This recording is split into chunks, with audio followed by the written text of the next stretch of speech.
Well, in case you've just joined us, let's tell you that Hindustan Unilever results have hit the wires, and it looks like an operationally very strong set of numbers. What has the company reported? Let's tell you, the company has reported revenues of 15,276 crores. That's a growth of nearly 2.6% year on year. The street was working with a number of 15,320 crores. So the revenues are largely in line. But here's where the big beat is. The EBITDA, that's coming nearly 3,700 crores. The street was working with a number of 3,600 crores. So 3,694 crores is what the EBITDA that the company had reported. That's a strong growth. And the good part is that this is led by lower raw material costs. So gross margins this time around have increased by 690 basis points, coming in at 52.7%. That's the gross margin picture that you have. And the company has not, refrained from plowing back those gross margin savings into ad spends as well. Just looked at the ad spends year on year, they are up by 65%. Ad spends as a percentage of sales are at 11.3% versus 7.1%. Most on the street were working with a number of 9 to 10 odd percent. Despite taking a lot of money into ads and spending them into ads, the company has gone ahead and beat expectations on the EBITDA front. We have the volume growth coming in at 2%. That's the underlying volume growth. That's mildly below expectations at 3%.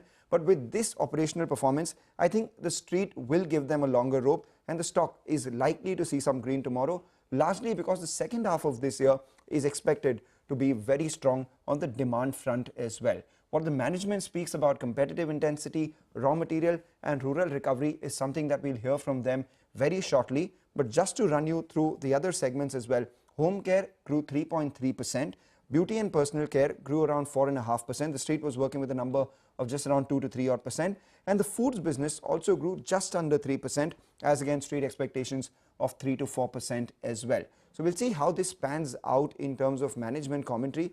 But for now, looks like a strong operational performance coming in from Hindustan Unilever. We also have Abneesh Roy, who's the ED at Nuvama Institutional Equities, joining in now. Abneesh, what would you give more weightage to? This EBITDA beat that the company has reported, or a mild miss on the top line that the company has reported?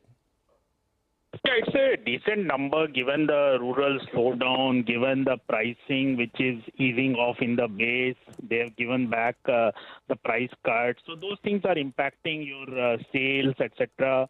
And that's why if you see F&R also is a bit weak, and top line definitely looks a bit weak on YOY basis versus expectation. It's in line, but yeah, the key I think takeaway will be 9% EBITDA growth and good gross margin expansion. So finally we are seeing that gross margin expansion is stronger than expectation. Plus good that company is investing in terms of advertising very strongly, as you rightly said, 65% higher, 400 basis back towards advertising. But the good part is gross margin expansion is also flowing towards EBITDA margin expansion in a reasonable manner. Going ahead, yes, valuation comfort is good in Hindustan Unilever because stock has underperformed, and overall there is a slowdown in the entire sector. But this is a decent performance. I think the slight miss in terms of the sales and volume growth number, I think that's also in the context of the whole inventory destocking because of the price cuts which have happened in soaps and detergent, etc. Now because crude is coming back, that's in fact good for HUL from a local competition perspective. So overall, yes, decent set of numbers, and the stock has very limited downside. The stock has corrected. So from medium long term, the stock is looking good. All right, medium long term, the stock is looking good. In fact, Abneesh, I'll ask you to just hang in there with us itself. What the company has said that the growth is being led by urban. We have the presentation with us. Urban market this time around has grown about 3%. Rural market has declined by about 1%. We've also looked at the competitive intensity increase. The volume growth for small players has increased by almost 6 times as compared to last. This is in detergent bars. But I'm just trying to look at what the management outlook for the near future is. The underlying sales volume growth is coming at 2% versus street expectations of 3 to 4 odd percent. And going forward, what they're targeting in terms of consumer business, they're saying they expect tailwinds coming in from a better festive season. Rural recovery is likely to remain gradual. Competitive intensity continues to remain high, watchful of volatile commodity prices. They say that price growth will be marginally negative if commodity prices remain where they are. They're focused on driving competitive volume growth and they will maintain EBITDA margins in a healthy range whilst investing competitively behind their brands and long-term strategic priorities. So those are a couple of points that have come in from the management commentary. From a near-term outlook standpoint, it's a resilient and a competitive growth that the companies reported while stepping up their EBITDA margins and increasing their ad spends by about 420 basis points. Your thoughts on how one should look at HUL results from an entire FMCG standpoint, their management outlook from an entire sector standpoint, Abneesh? Yeah, I would say it's still initial days of the results, so we'll get more clarity as other results come. But I would say that currently our top picks will be Nestle, Tata Consumer, Godrej Consumer, etc. HUL, yes, decent show, but in case of HUL, rural exposure is higher than, say, Nestle. So rural slowdown impacts HUL more than a Nestle. Second is local competition has come back in detergent and to an extent soaps, etc. Plus in FNR, HUL still has the issue of the Horlicks volume growth and Horlicks raw material issue in terms of the gross margin compression. I would say that in Q3, clearly the volume growth trends for HUL and sector will improve because of festival demand coming back.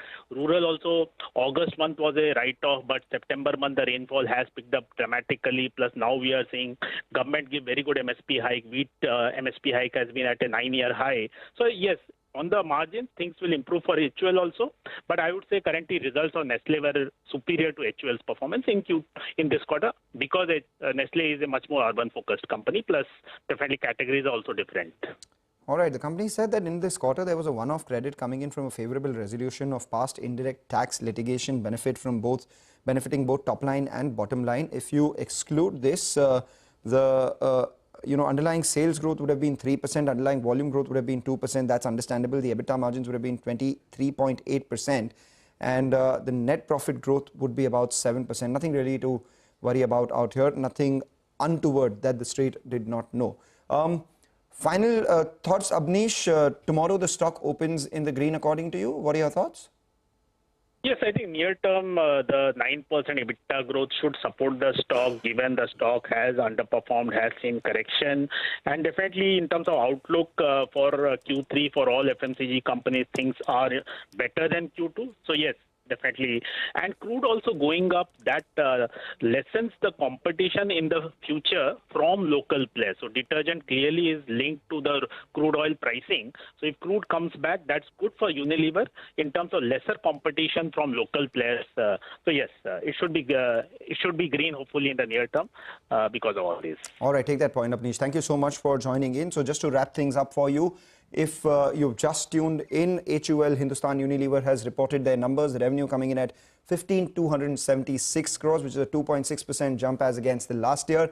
But as compared to a poll, it is 15,320 crores. So largely in line, a mild miss out there. The EBITDA, a big beat on our expectations. Margins coming in at 24.2% versus expectations of 23.2%.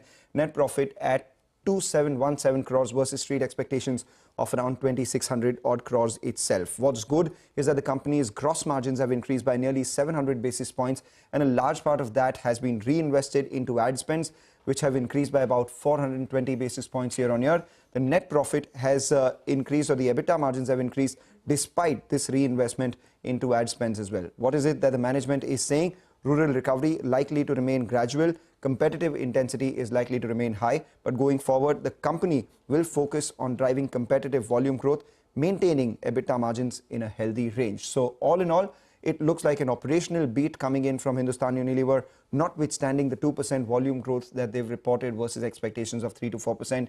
Expect the stock to open in the green tomorrow.